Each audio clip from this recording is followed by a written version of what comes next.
Mbote pe boye bulamu na bino bandeko balandi ya vuvamu télévision na kati ya émission na bino mokolo mwa lelo émission oyo ekelami na likanisi yoko ya koluka kotangisa baindo to pe bongo kolimbolela kabino manaka na biso baindo konda calendrier africain oyo ezali bongo bokoko ya baindo ya solo esengi to eba ete kati na manaka na biso ya mokolo mwa lelo tozali bongo mokolo mwa konso zomi na sambo na sanza ya misato na bopemi ya mitano mobumu nkama na tuku misato na mibale konela bongo manaka na biso kati na calendrier africain soki tokobalisa yango na manaka bapaya mokolo mwa lelo kati na manaka bapaya tozali bongo samedi le 5 décembre 2020 tokolobaka mpona nini tokobalisa yango na manaka bapaya pamba te bososoli kwa kozalaka lolenge manaka na biso ezali kotambola mpe lolenge manaka bapaya ezali kasi esengi toyeba nini omokolo yango ya lelo kona manaka bapaya le 5 décembre. Le 5 décembre 2013 ezali bongo mokolo oyo feu président Nelson Mandela asilaki bongo kotika biso na mosuni to pe bongo kowa omokolo mwa lelo kasi ye président Nelson Mandela asalaki bongo boloko ya mibu tukumi bale na sambo to pe 27 ans de prison kobanda bongo mobu ya 1963 kino na mobu ya 1990 ndi asilaki kobima bongo na boloko ndesima ya kobima na ye na kati ya boloko akomaki bongo mokonzi kaka na mboka ya Afrique du Sud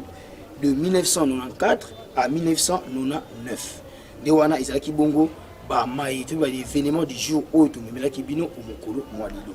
de tokoleka sikawa na kosepela elongo na bandeko iye babotami bongo mokolo mwa lelo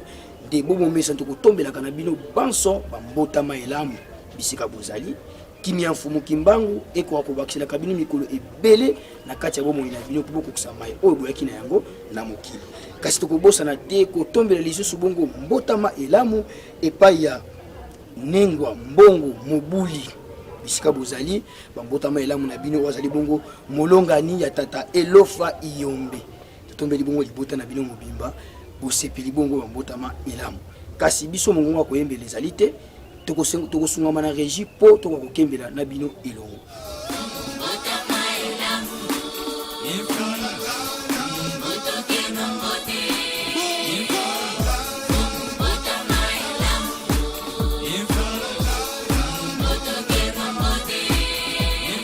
matano mingi bandeko balandi wana tujuko kosepela to pe koyembela ya biso ndeko botamaki bongo mokolo mwa lelo ndelo kwa tokabonaka biso na bino bongo te bomo mesa lokati na émission na biso mokolo mwa lelo tokolengela kapeli susu bongo mwa elema ya kotiela kabino po boko bakozwa ka bongo leçon nini ko bimana mai oto kotalaka ndelo tike sika bongo na bandeko ya technique bachela biso mai oyo tolengelaki ko mokolo mwa lelo biso na bino tokutani na suka visiter prison na kati etambusa na ba prisonnier bango na bango mais mitindo ndezo uta libanda yango zosala ke ba prisonnier banyoko ce n'est pas le fait ya komona ke ozana prisonnier na kati ya prison azo diriger bino mbala musu na kati ya prison bokoki kotala télévision na kati ya prison bokoki kobeta bisano ya ndembo ke olobake no tozali libre miro ekangi bino nde yango na mutezali problème donc tozana na posa te ya kovivre ba dirigeant na biso bazala ba chef ya ba pavillon bazala ba capitaine général ya ba prison tozana posa te ya komona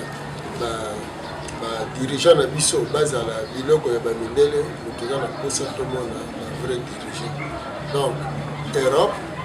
azana ba dirigeant na ye oyo bazo décider librement pour l'avenir ya Europe mais biso te alors toyebi matano mingi bandeko balandi ya solo buti kolanda bongo wana ezali bongo extrait ya message ya Neso Nyanzila Mfumukusi kia muzana pana na Angola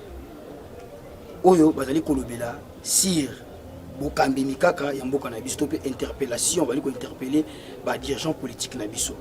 wana boyoki ndakisa balobi tozala bakonzi na biso bazala te ba dirigeant to be ba capitaine ya prison pour capitaine ya prison azali mutu azali peka na kati ya prison azali na bonsomi te bandakisa obasili kopesa biso tolobaka na ntango nyonso toli kotala bongo eloko toluka koyebaka ya motu ya nini ebimi na kati po yango nde kozala bongo litomba mpona biso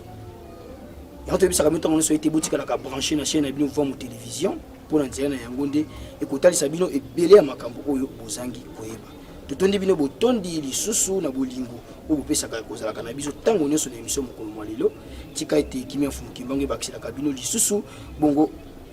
bakimia na kati ya mabota na bino mpe totondi botondi équipe technique mobima ya Voix mu télévision bakosungaka biso po tokomela bino kitoko liboso ya bitando kati na bandako na bino mpo na biso na bino tokutani bongo na mbala ya nsima tokonto elamu na kombo mfumuki mbango.